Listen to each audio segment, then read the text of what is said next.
অর্থনৈতিক শুমারি ২০২৩ প্রকল্প হতে সকলকে স্বাগত জানাচ্ছি। পরিকল্পনা মন্ত্রণালয়ের পরিসংখ্যান ও তথ্য ব্যবস্থাপনা বিভাগের অধীন বাংলাদেশ পরিসংখ্যান ব্যুরোর উদ্যোগে দেশে অনুষ্ঠিত হতে যাচ্ছে চতুর্থ অর্থনৈতিক শুমারি। আগামী ১০ ডিসেম্বর হতে ২৬ ডিসেম্বর ২০২৪ তারিখ পর্যন্ত দেশব্যাপী একযোগে অনুষ্ঠিত হবে এ শুমারি কার্যক্রম। শুমারির তথ্য সংগ্রহ সঠিক ও নির্ভুল করার লক্ষ্যে প্রস্তুত করা হয়েছে এই অডিও ভিজুয়াল ট্রেনিং মডিউল। আপনাদের সাথে আছি আমি সোনিয়া আরিফিন, উপপরিচালক, বাংলাদেশ পরিসংখ্যান ব্যুরো। আর আমি আশফাকুর রহমান ভূঁইয়া, পরিসংখ্যান কর্মকর্তা, বাংলাদেশ পরিসংখ্যান ব্যুরো। এই অডিও ভিজুয়াল ট্রেনিং মডিউলের মাধ্যমে আমরা শুমারির সংজ্ঞাগত বিভিন্ন দিক এবং প্রশ্নপত্র পূরণ পদ্ধতি সম্পর্কে জানব। সবাইকে মনোযোগ সহকারে ভিডিওটি দেখার অনুরোধ করছি। অর্থনৈতিক শুমারি ২০২৪-এর প্রশ্নপত্রে ২৫টি মূল প্রশ্ন এবং সাব প্রশ্নসহ সর্বমোট ৭০টি প্রশ্ন রয়েছে। শুরুতেই প্রশ্ন ১, ইউনিটের ক্রমিক নং। ইউনিটের ক্রমিক নং অর্থনৈতিক শুমারির গণনা এলাকা বা ইকো-ইয়ে ভিত্তিক হবে।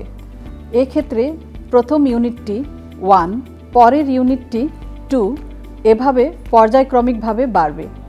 ক্যাপিতে প্রদর্শিত ক্রমিক নম্বর অবশ্যই খানা বা প্রতিষ্ঠানের দেয়াল বা দৃশ্যমান স্থানে স্টিকার লাগিয়ে তার উপর স্থায়ী মার্কার পেন দিয়ে লিখতে হবে।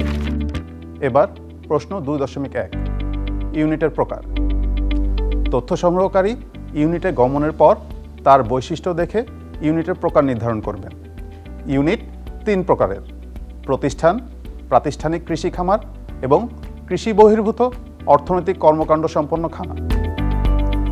ইউনিটের প্রকার প্রশ্নটি পূরণ করতে হলে আমাদের জানতে হবে প্রতিষ্ঠান, প্রাতিষ্ঠানিক কৃষি খামার এবং কৃষি বহির্ভূত অর্থনৈতিক কর্মকাণ্ড সম্পন্ন খানা বলতে কী বোঝায়।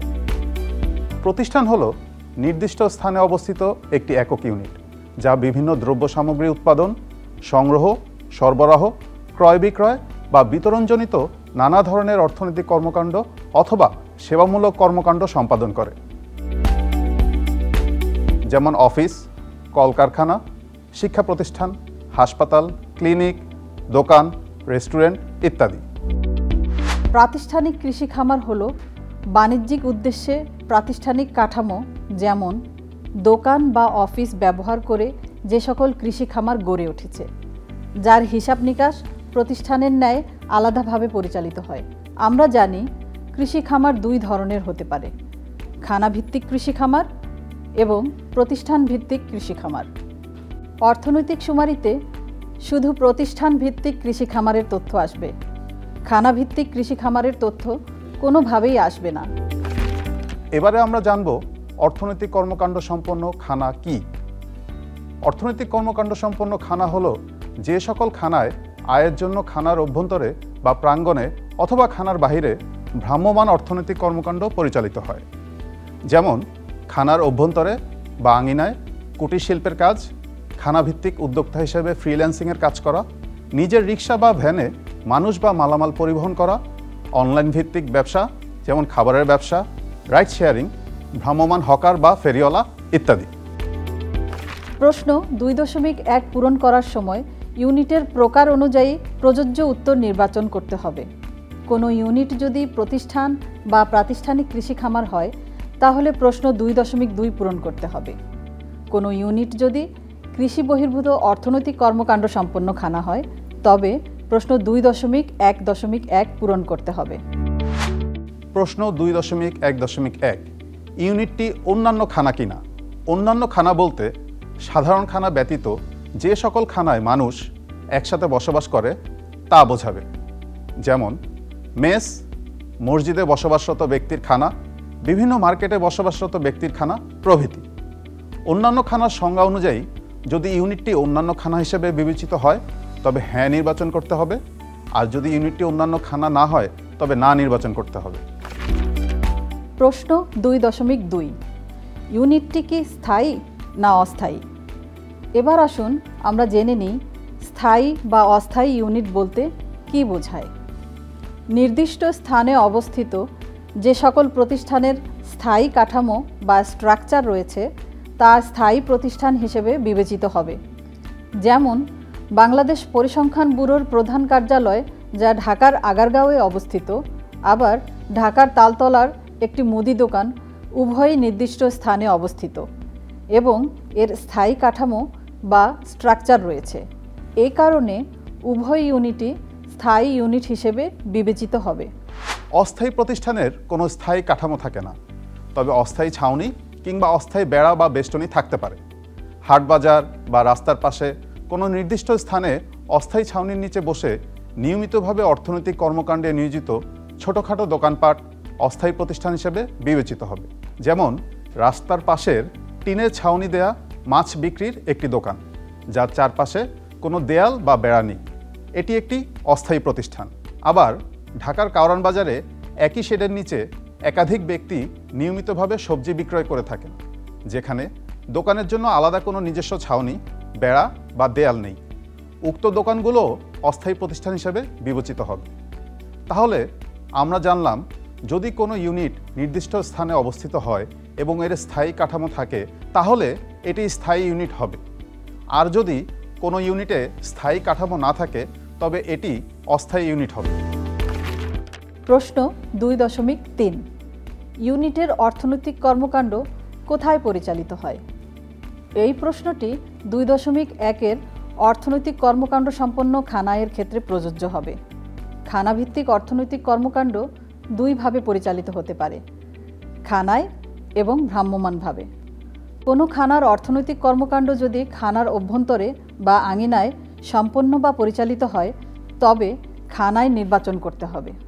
অপরদিকে উক্ত কাজটি যদি ভ্রাম্যমাণভাবে সম্পন্ন বা পরিচালিত হয়, তবে ভ্রাম্যমাণ নির্বাচন করতে হবে।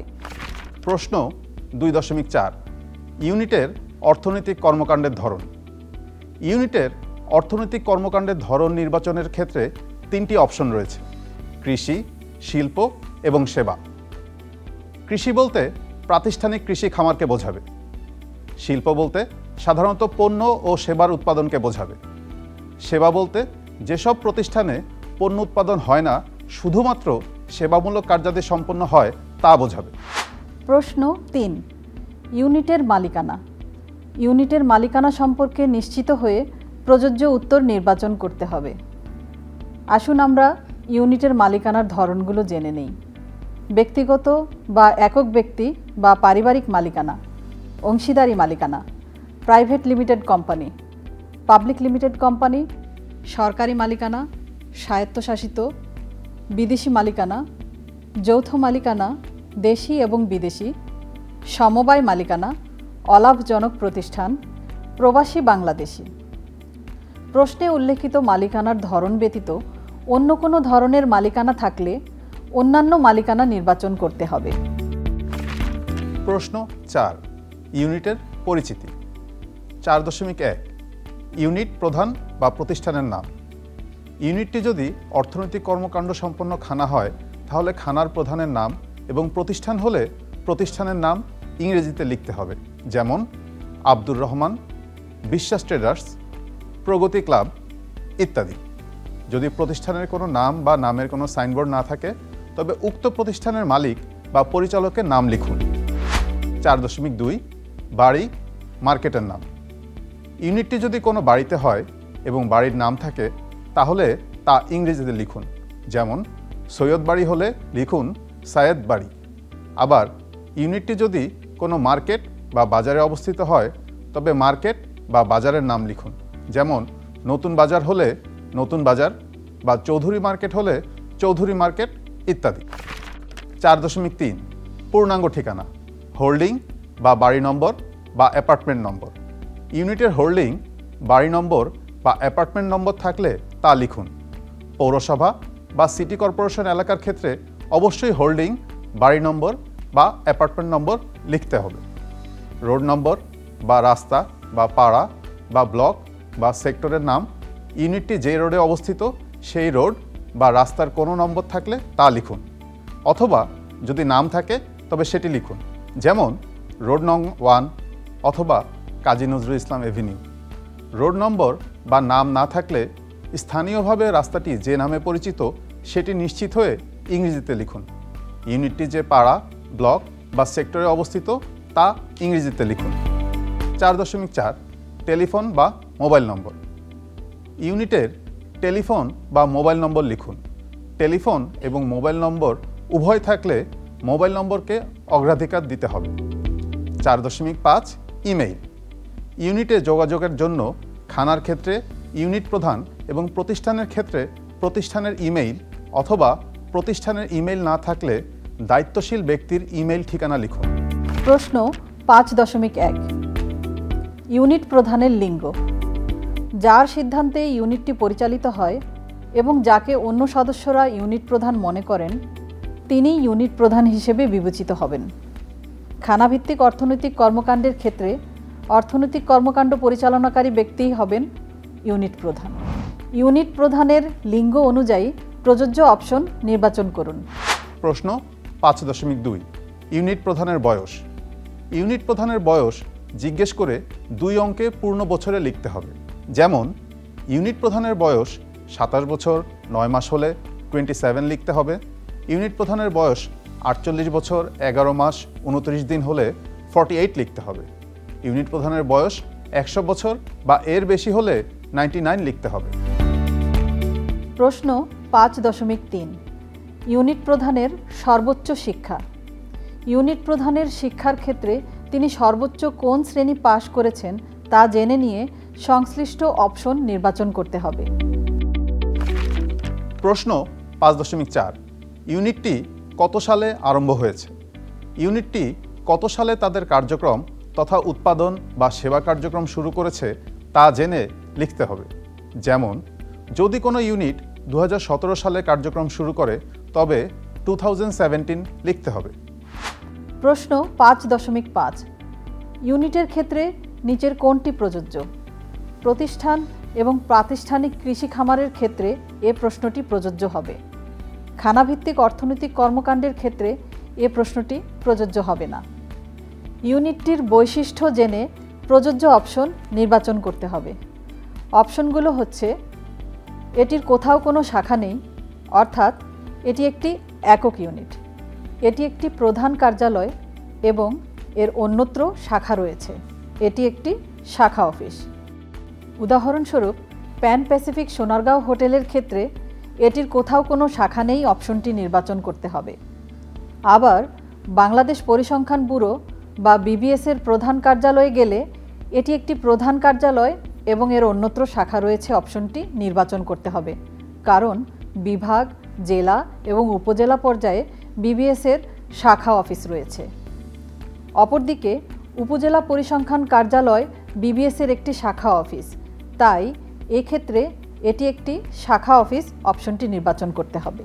প্রশ্ন 6.1 ইউনিটটি নিবন্ধিত কি। ইউনিটটি নিবন্ধিত কিনা তা জানার পর হ্যাঁ বা না অপশন নির্বাচন করতে হবে। সরকারি, স্বায়ত্তশাসিত প্রতিষ্ঠান, মসজিদ, মন্দির প্রভৃতির ক্ষেত্রে প্রযোজ্য নয় অপশন নির্বাচন করুন। প্রশ্ন 6.2 নিবন্ধিত হলে কোথায় নিবন্ধিত তা জেনে সঠিক অপশন নির্বাচন করতে হবে। এক্ষেত্রে একাধিক অপশন নির্বাচন হতে পারে। অপশনগুলো হলো যৌথ মূলধন কোম্পানি ও ফার্মসমূহের পরিদপ্তর, বিনিয়োগ বোর্ড, বিসিক, বেবজা, সমবায় অধিদপ্তর, সিটি কর্পোরেশন, পৌরসভা, ইউনিয়ন পরিষদ, এনজিও বিষয়ক ব্যুরো এবং অন্যান্য হলে তা উল্লেখ করুন। প্রশ্ন 7.1 ইউনিটে নিয়োজিত জনবলের প্রকার ও সংখ্যা। জনবলের প্রকার 6টি ক্যাটাগরিতে দেখানো হয়েছে, যা হলো কর্মরত মালিক বা অংশীদার, অবৈতনিক পারিবারিক কর্মী, পূর্ণকালীন কর্মী, খণ্ডকালীন কর্মী, অনিয়মিত কর্মী, শিক্ষানবিশ এবং অন্যান্য। ইউনিটে নিয়োজিত জনবলের প্রকার ও লিঙ্গভেদে সংখ্যা লিখতে হবে। মনে রাখবেন, সরকারি, স্বায়ত্তশাসিত বা সমবায় মালিকানাধীন ইউনিটে কোনো কর্মরত মালিক বা অংশীদার বা অবৈতনিক পারিবারিক কর্মী থাকবে না। সুতরাং এই ক্ষেত্রে কর্মরত মালিক বা অংশীদার অপশনটি নির্বাচন করতে হবে না। জনবলের কোনো ক্যাটাগরি নির্বাচন করলে পুরুষ, মহিলা এবং হিজড়া জনবলের সংখ্যা সংশ্লিষ্ট ঘরে ইংরেজিতে লিখতে হবে। পুরুষ, মহিলা এবং হিজরা ভেদে যদি জনবল না থাকে তবে সেক্ষেত্রে সংশ্লিষ্ট ঘরে 0 লিখতে হবে। মোট জনবল স্বয়ংক্রিয়ভাবে দেখাবে। প্রশ্ন 7.2 ইউনিটে প্রতিবন্ধী জনবল আছে কি? প্রতিবন্ধিতা বলতে বোঝায় জন্মগত বা কোনো কারণে দীর্ঘমেয়াদী বা স্থায়ীভাবে কোনো ব্যক্তির শারীরিক, মানসিক, বুদ্ধিগত বিকাশ এবং ইন্দ্রিয়গত ক্ষতিগ্রস্ততা বা প্রতিকূলতা। ইউনিটে কর্মরত জনবলের মধ্যে কেউ প্রতিবন্ধী থাকলে হ্যাঁ নির্বাচন করুন, কোনো প্রতিবন্ধী জনবল না থাকলে না নির্বাচন করুন। প্রশ্ন 7.3 নিয়োজিত জনবলের মধ্যে প্রতিবন্ধীর সংখ্যা।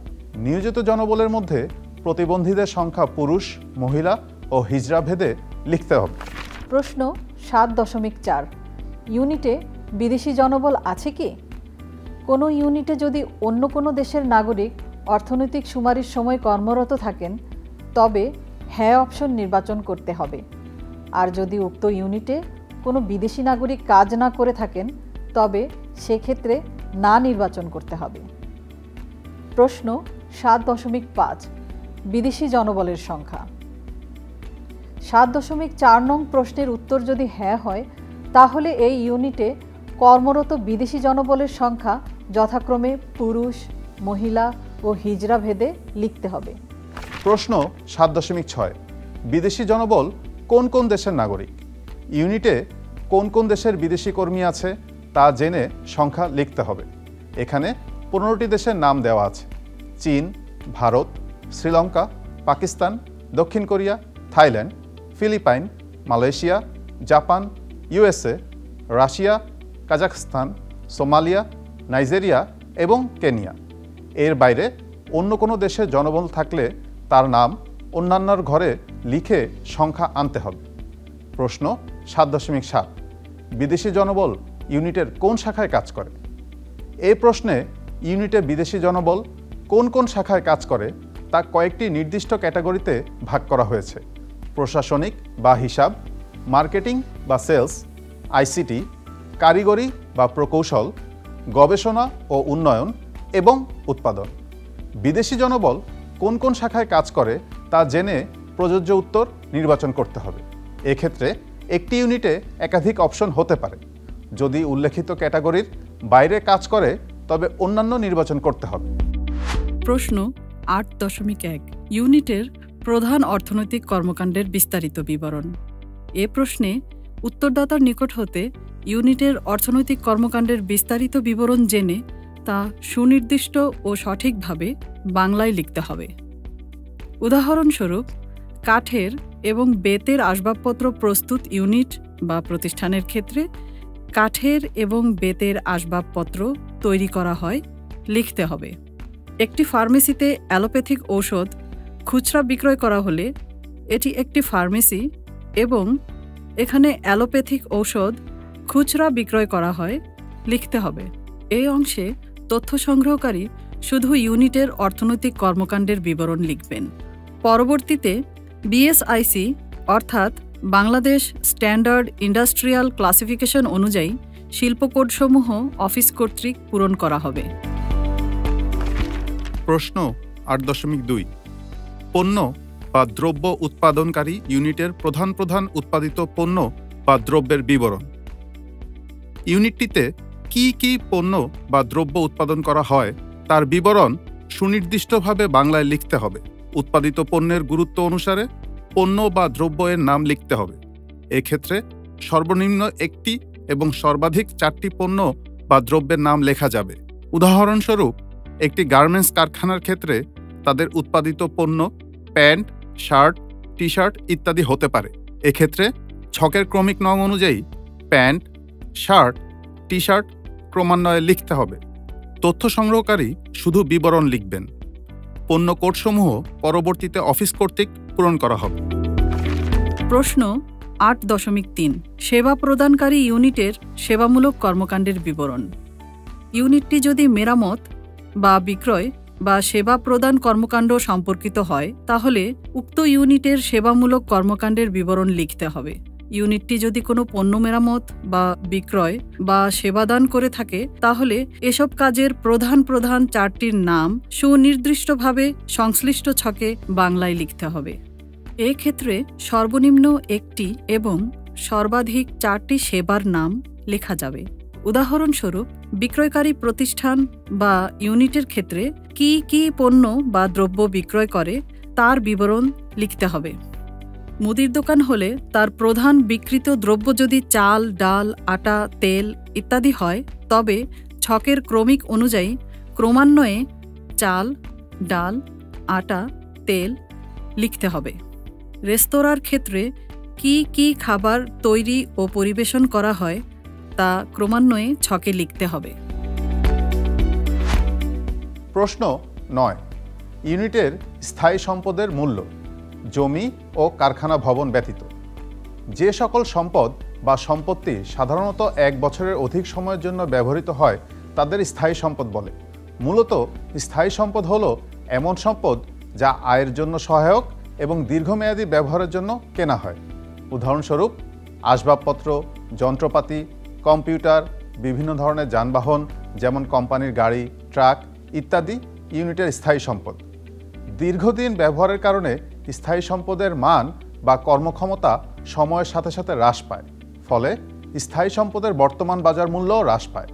এ প্রশ্নে ইউনিটের জমি ও কারখানা ভবন বাদে অন্যান্য স্থায়ী সম্পদের বর্তমান বাজার মূল্য জেনে প্রযোজ্য অপশন নির্বাচন করতে হবে। উল্লেখ্য, প্রশ্ন 9.1.1 প্রাতিষ্ঠানিক কৃষি খামার, 9.2.1 শিল্প এবং 9.3.1 সেবার ক্ষেত্রে প্রযোজ্য হবে। 9.1.2 অথবা 9.2.2 এর ক্ষেত্রে ইউনিটের স্থায়ী সম্পদের বর্তমান বাজার মূল্য 50 কোটি টাকার অধিক এবং 9.3.2 এ 30 কোটি টাকার অধিক হলে তার পরিমাণ লিখতে হবে। প্রশ্ন 10, মূলধনের প্রধান উৎস।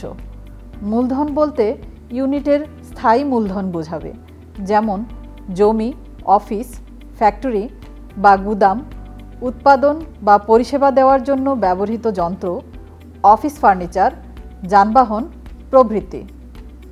ইউনিটের মূলধনের উৎস সঠিকভাবে জেনে নিয়ে প্রযোজ্য অপশন নির্বাচন করতে হবে। প্রশ্ন 11.1, ইউনিটে বর্তমানে প্রবাসী বাংলাদেশিদের বিনিয়োগ আছে কি? একজন ব্যক্তি যিনি সাময়িকভাবে তার নিজ দেশ ত্যাগ করে অন্য কোনো দেশে কাজ বা পড়াশোনার জন্য যান তাকে সাধারণ অর্থে প্রবাসী বলা হয়। ইউনিটে তথ্য সংগ্রহকালে প্রবাসী বাংলাদেশিদের বিনিয়োগ থাকলে হ্যাঁ, প্রবাসী বাংলাদেশিদের বিনিয়োগ না থাকলে না নির্বাচন করতে হবে।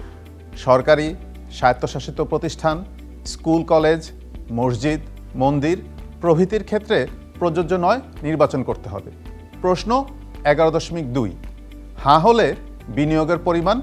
প্রশ্ন 11.1, হ্যাঁ হলে বিনিয়োগের পরিমাণ টাকায় লিখতে হবে। প্রশ্ন 11.3, ইউনিটে বর্তমানে বিদেশি বিনিয়োগ আছে কি? বিদেশি বিনিয়োগ হলো অন্য কোনো দেশ থেকে বাংলাদেশের ব্যক্তি বা প্রতিষ্ঠান পর্যায়ে বিদেশি অর্থ বিনিয়োগ কার্যক্রম পরিচালনা করা। ইউনিটে বর্তমানে বিদেশি বিনিয়োগ থাকলে হ্যাঁ এবং বিদেশি বিনিয়োগ না থাকলে না অপশন নির্বাচন করতে হবে।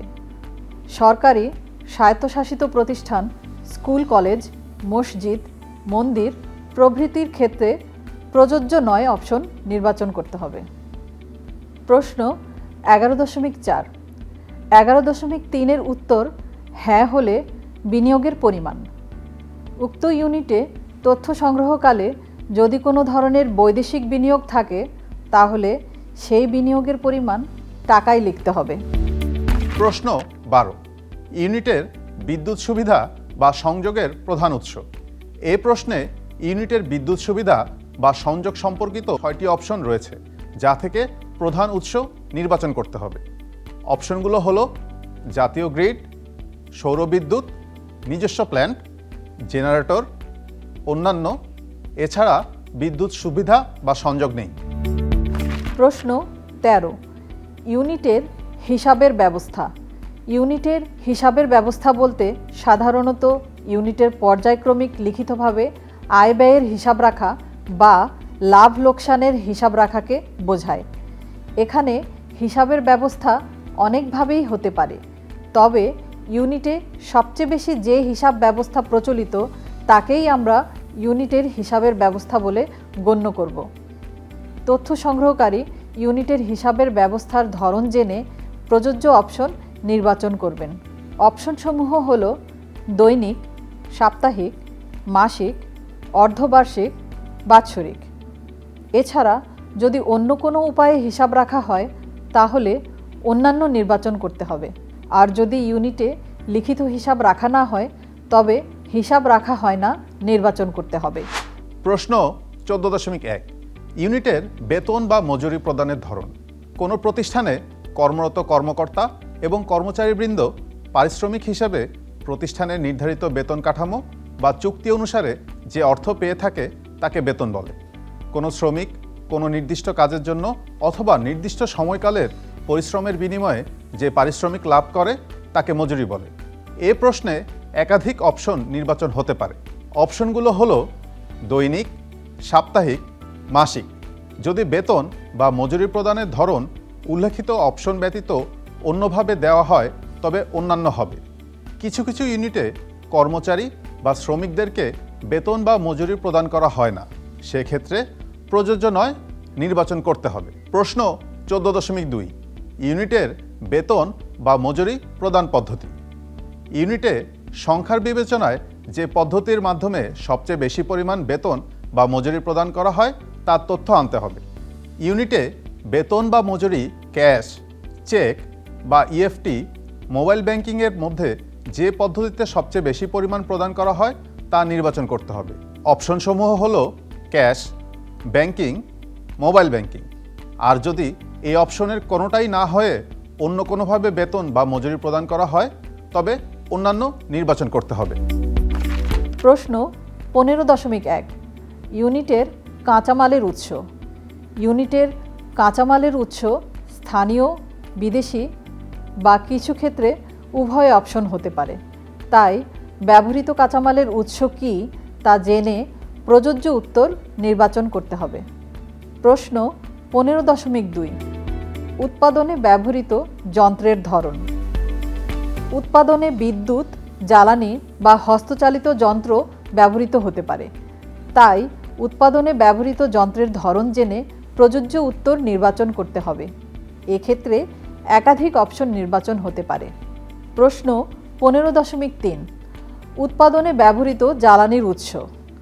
উৎপাদনের জন্য কি কি ধরনের জ্বালানি ব্যবহার করা হয় তা জেনে সঠিক অপশন নির্বাচন করতে হবে। যদি কোনো জ্বালানি ব্যবহার করা না হয় তাহলে প্রযোজ্য নয় নির্বাচন করতে হবে। মনে রাখতে হবে শুধুমাত্র উৎপাদন প্রক্রিয়ার জন্য ব্যবহৃত জ্বালানি হিসেবে বিবেচিত হবে। প্রশ্ন 15.4 উৎপাদিত দ্রব্যের বাজারজাতকরণ এলাকা। ইউনিটটির উৎপাদিত দ্রব্য বা পণ্য বা সেবার বাজারজাতকরণ সম্পূর্ণ স্থানীয় বা সম্পূর্ণ রপ্তানি বা উভয় হতে পারে। ইউনিটে উৎপাদিত দ্রব্য বা সেবা কোথায় বাজারজাতকরণ হয় তা জেনে প্রযোজ্য অপশন নির্বাচন করতে হবে। প্রশ্ন 15.5 উৎপাদনে কম্পিউটার বা তথ্য প্রযুক্তির ব্যবহার হয় কি? ইউনিটটির উৎপাদন কার্যক্রমে যদি কম্পিউটার বা তথ্য প্রযুক্তির ব্যবহার করা হয় তবে হ্যাঁ নির্বাচন করতে হবে, এবং যদি উৎপাদন কার্যক্রমে কম্পিউটার বা তথ্য প্রযুক্তি ব্যবহৃত না হয় তবে না নির্বাচন করতে হবে। প্রশ্ন 16 দ্রব্য বা পণ্য স্থানীয় বাজারে বিক্রির ক্ষেত্রে বিক্রয় পদ্ধতি। ইউনিটের দ্রব্য বা পণ্য স্থানীয় বাজারে বিক্রির ক্ষেত্রে যদি খুচরা বিক্রি করা হয় তবে খুচরা, যদি পাইকারি বিক্রি করা হয় তবে পাইকারি, যদি খুচরা এবং পাইকারি উভয়ভাবে বিক্রি করা হয় তবে উভয় নির্বাচন করতে হবে।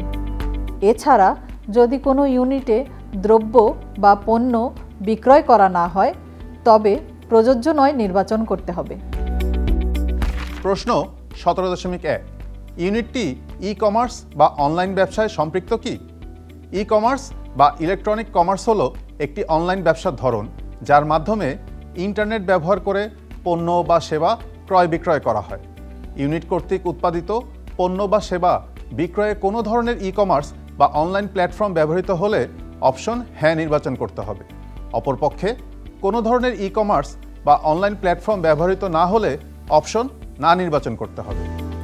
সরকারি, স্বায়ত্তশাসিত বা অন্যান্য সেবা প্রতিষ্ঠানের জন্য প্রশ্নটি প্রযোজ্য নাও হতে পারে। সেক্ষেত্রে প্রযোজ্য নয় অপশনটি সিলেক্ট করতে হবে। প্রশ্ন 17.2 ইউনিটে ই কমার্স বা অনলাইনের মাধ্যমে নিম্নলিখিত কোন কোন কার্যক্রম সম্পাদন করা হয়? ইউনিটে ই কমার্স বা অনলাইনের মাধ্যমে দ্রব্য বা পণ্য ক্রয়, বিক্রয়, বিতরণ, অনলাইন ব্যাংকিং, গ্রাহক সেবা প্রদান, শিক্ষা কার্যক্রম, যাত্রী পরিবহন, মালামাল পরিবহন প্রভৃতি কার্যক্রম সম্পাদন করতে পারে। যদি এর মধ্যে কোনো কার্যক্রম সম্পাদন করে তবে তা জেনে প্রযোজ্য অপশন নির্বাচন করতে হবে। উল্লেখিত অপশন ব্যতীত যদি অন্য কোনো কার্যক্রম সম্পাদন যেমন পেমেন্ট প্রক্রিয়া, অ্যানালিটিক্স ও রিপোর্টিং, মার্কেটিং ও প্রচার প্রভৃতি করা হয় তবে অন্যান্য নির্বাচন করতে হবে। প্রশ্ন 18.1 ইউনিটটির কোনো ইন্স্যুরেন্স বা বীমা রয়েছে কি? ইন্স্যুরেন্স বা বীমা হলো অর্থের বিনিময়ে ব্যবসা প্রতিষ্ঠানের সম্পদ বা মালামালের সম্ভাব্য আংশিক বা সম্পূর্ণ ক্ষয়ক্ষতির ঝুঁকি গ্রহণ সংক্রান্ত একটি পদ্ধতি। ইউনিটটির নামে কোনো ধরনের ইন্স্যুরেন্স করা থাকলে উত্তর হ্যাঁ নির্বাচন করতে হবে। অপরপক্ষে যদি ইউনিটটির নামে কোনো ধরনের ইন্স্যুরেন্স করা না থাকে তবে অপশন না নির্বাচন করতে হবে। সরকারি অফিস, স্কুল, মসজিদ, মন্দির প্রভৃতির ক্ষেত্রে প্রযোজ্য নয় অপশন নির্বাচন করতে হবে। প্রশ্ন 18.2 ইউনিটটির গবেষণা ও উন্নয়ন অর্থাৎ R&D ব্যবস্থাপনা আছে কি? বর্তমান যুগে নতুন পণ্য এবং সেবা উদ্ভাবন, প্রতিযোগিতা বজায় রাখা, মার্কেট ট্রেন্ডের সঙ্গে সঙ্গতি, প্রযুক্তিগত উন্নতি, পণ্যের গুণগত মান বৃদ্ধি, বাজারে প্রবেশের সুযোগ, সামাজিক ও পরিবেশগত প্রভাব প্রভৃতি কারণে ইউনিটের গবেষণা ও উন্নয়ন গুরুত্বপূর্ণ ভূমিকা পালন করে। ইউনিটটিতে যদি গবেষণা ও উন্নয়ন ব্যবস্থাপনা থাকে তবে অপশন হ্যাঁ নির্বাচন করতে হবে। আর যদি প্রতিষ্ঠানে এরকম কোনো ব্যবস্থা না থাকে তবে সেক্ষেত্রে অপশন না নির্বাচন করতে হবে। এছাড়াও কোনো কোনো ক্ষেত্রে যেমন অস্থায়ী প্রতিষ্ঠান বা কৃষি বহির্ভূত অর্থনৈতিক কর্মকাণ্ড সম্পন্ন খানায় এ প্রশ্নটি প্রযোজ্য নাও হতে পারে। তখন প্রযোজ্য নয় অপশনটি নির্বাচন করতে হবে। প্রশ্ন 19.1 ইউনিটে অগ্নি নির্বাপন ব্যবস্থা আছে কি? ইউনিটের ভবন, যানবাহন ও বনভূমিতে অনাকাঙ্ক্ষিত অগ্নিকাণ্ডের আগুন নেভানোর জন্য ফায়ার এক্সিট, ফায়ার ডোর, emergency lighting system, fire alarm system, fire hydrant system, স্বয়ংক্রিয় ফায়ার স্প্রিংকলার সিস্টেম থাকে। রান্নার তেল, এলপিজি গ্যাস এবং অন্যান্য দাহ্য সামগ্রী পৃথকভাবে বিশেষ ব্যবস্থায় সংরক্ষণ করা হয়ে থাকে। ইউনিটে যদি এ ধরনের এক বা একাধিক পদক্ষেপ বা ব্যবস্থা গ্রহণ করা হয়ে থাকে তবে অগ্নি নির্বাপন ব্যবস্থা আছে বলে ধরে নিতে হবে এবং অপশন হ্যাঁ নির্বাচন করতে হবে। অপরদিকে যদি এ ধরনের ব্যবস্থা না থাকে তবে অপশন না নির্বাচন করতে হবে। প্রশ্ন 19.2 ইউনিটে অগ্নি নির্বাপন ব্যবস্থা থাকলে তা নিয়মিত রক্ষণাবেক্ষণ করা হয় কি? প্রশ্ন নং 19.1 উত্তর হ্যাঁ হলে বিদ্যমান অগ্নি নির্বাপন ব্যবস্থা যদি নিয়মিত রক্ষণাবেক্ষণ করা হয় তবে অপশন হ্যাঁ নির্বাচন করতে হবে। আর যদি নিয়মিত রক্ষণাবেক্ষণ করা না হয় তবে না অপশন নির্বাচন করতে হবে। প্রশ্ন 20.1 ইউনিটে বর্জ্য ব্যবস্থাপনা সম্পর্কিত কোনো কার্যক্রম আছে কি? ইউনিটের বর্জ্য মাটি, পানি, বায়ু তথা পরিবেশ এবং জীববৈচিত্র্যকে দূষিত করতে পারে। এসব দূষণ রোধের উদ্দেশ্যে শিল্প কারখানা এবং প্রতিষ্ঠানসমূহ বা বিভিন্ন অর্থনৈতিক ইউনিটসমূহ বর্জ্য সংগ্রহ, বর্জ্য পৃথকীকরণ, রিসাইক্লিং, কম্পোস্টিং, ডাম্পিং সাইট পরিচালনা, শিক্ষা ও সচেতনতা, বর্জ্যের পরিমাণ মনিটরিং, বর্জ্য পরিবহন, প্রক্রিয়াজাতকরণ, বর্জ্য পুনর্ব্যবহার এবং প্রযুক্তির ব্যবহার প্রভৃতি ব্যবস্থা গ্রহণ করতে পারে। যদি কোনো ইউনিট এ সংক্রান্ত কোনো ব্যবস্থা নিয়ে থাকে তবে তথ্য সংগ্রহকারী সেই ইউনিটের ক্ষেত্রে অপশন হ্যাঁ নির্বাচন করবেন। আর যদি ইউনিটে বর্জ্য ব্যবস্থাপনা সংক্রান্ত কোনো ব্যবস্থা না থাকে তাহলে অপশন না নির্বাচন করতে হবে। প্রশ্ন 20.2 প্রতিষ্ঠানটির পরিবেশগত ছাড়পত্র আছে কি? এই প্রশ্নটি শুধুমাত্র শিল্প প্রতিষ্ঠানের জন্য প্রযোজ্য। কোনো এলাকায় শিল্প প্রতিষ্ঠান বা অর্থনৈতিক প্রতিষ্ঠান স্থাপনে পরিবেশগত কিছু না কিছু প্রভাব বিদ্যমান থাকে। সে কারণে বাংলাদেশ পরিবেশ সংরক্ষণ আইন অনুযায়ী কোনো এলাকায় কোনো শিল্প প্রতিষ্ঠান স্থাপন বা প্রকল্প গ্রহণ করার জন্য পরিবেশগত ছাড়পত্র প্রয়োজন, যা পরিবেশ অধিদপ্তর প্রদান করে থাকে।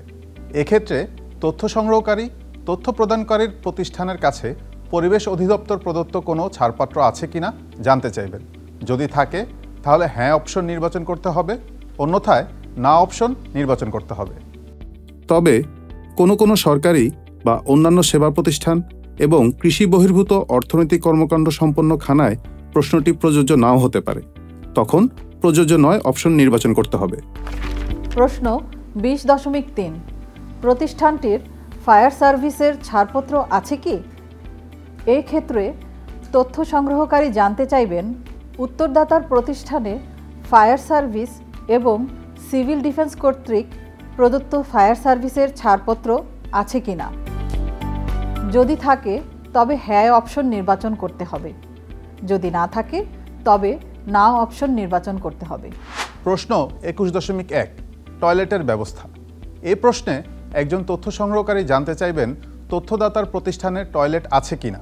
যদি থাকে তবে হ্যাঁ অপশন নির্বাচন করতে হবে, আর যদি না থাকে তবে না অপশন নির্বাচন করতে হবে। প্রশ্ন 21.2 মহিলাদের জন্য পৃথক টয়লেটের ব্যবস্থা। 21.1 প্রশ্নের উত্তর যদি হ্যাঁ হয় তবে এই প্রশ্নটি পূরণ করতে হবে। তথ্য সংগ্রহকারী জানতে চাইবেন ইউনিটে মহিলাদের জন্য পৃথক টয়লেটের ব্যবস্থা আছে কিনা। যদি থাকে তবে হ্যাঁ অপশন নির্বাচন করতে হবে, আর যদি না থাকে তবে না অপশন নির্বাচন করতে হবে।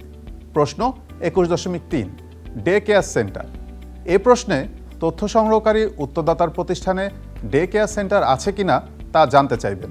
যদি থাকে তবে হ্যাঁ অপশন নির্বাচন করতে হবে, আর যদি না থাকে তবে না অপশন নির্বাচন করতে হবে।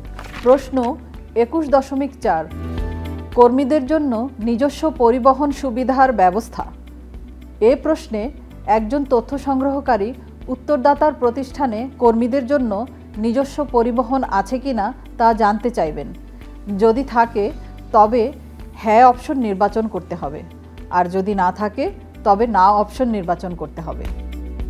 প্রশ্ন 21.5 কর্মীদের নিরাপত্তা বা সেফটি ব্যবস্থা। ইউনিটের কাজের ধরন অনুযায়ী কর্মীদের নিরাপত্তার জন্য বিভিন্ন নিরাপত্তা বা সেফটি ব্যবস্থা গ্রহণ করা হয়, যেমন নিরাপত্তা প্রশিক্ষণ, ব্যক্তিগত সুরক্ষা সরঞ্জাম বা পিপিই যেমন helmet, gloves, safety goggles, mask ইত্যাদি প্রদান, নিরাপত্তা নীতি ও প্রোটোকল, বিপদ শনাক্তকরণ ও মূল্যায়ন, কাজের স্থান পরিষ্কার ও সুশৃঙ্খল রাখা, ফায়ার সেফটি ব্যবস্থা, নিরাপত্তা টিম প্রভৃতি।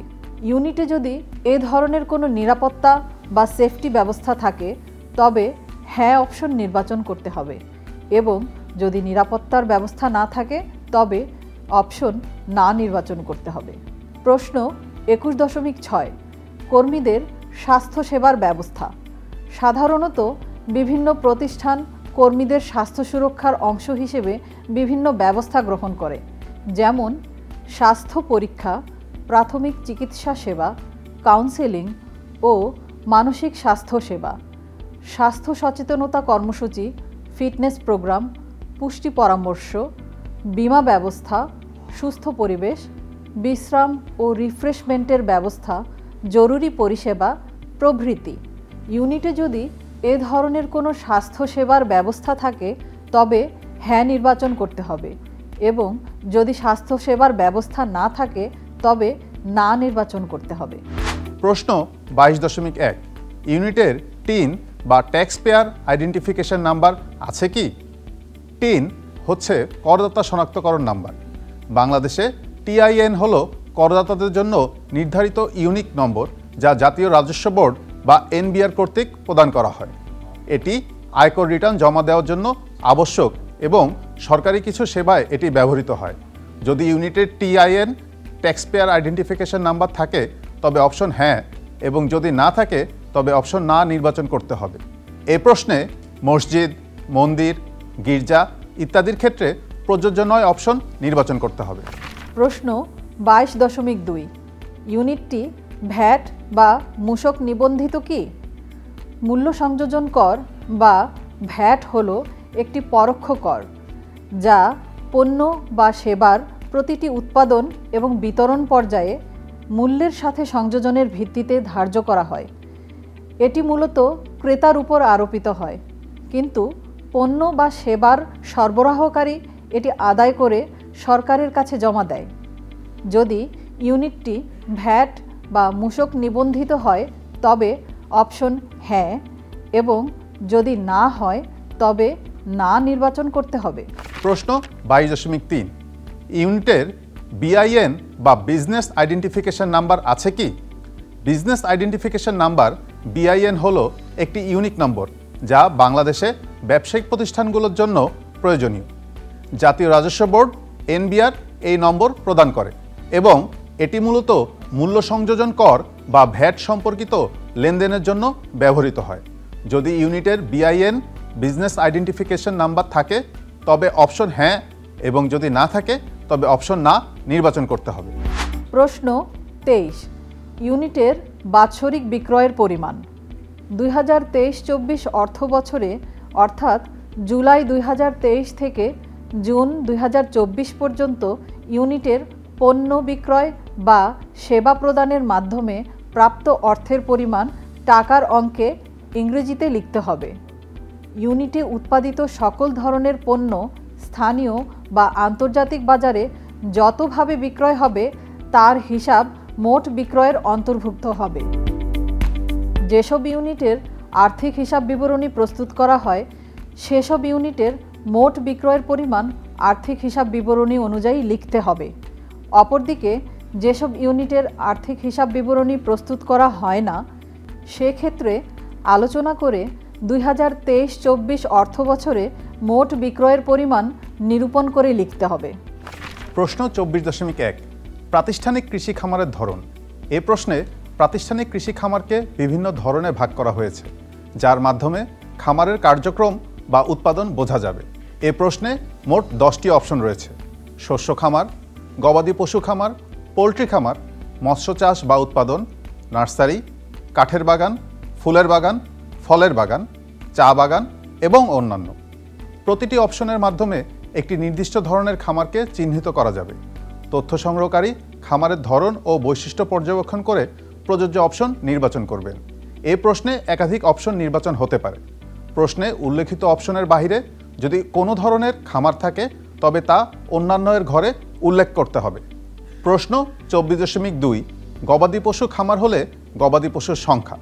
প্রশ্ন 24.1 খামারের ধরন গবাদি পশুর খামার হলে শুমারির তথ্য সংগ্রহ সময়কালে খামারে বিদ্যমান গবাদি পশুর সংখ্যা লিখতে হবে। প্রশ্ন 24.3 পোলট্রি খামার হলে পোলট্রির সংখ্যা। প্রশ্ন 24.1 খামারের ধরন পোলট্রি খামার হলে শুমারির তথ্য সংগ্রহ সময়কালে খামারে বিদ্যমান বিভিন্ন পোলট্রি সংখ্যা লিখতে হবে। প্রশ্ন 24.4 প্রাতিষ্ঠানিক কৃষি খামারে চাষ বা পালন বা উৎপাদনে ব্যবহৃত জমির পরিমাণ।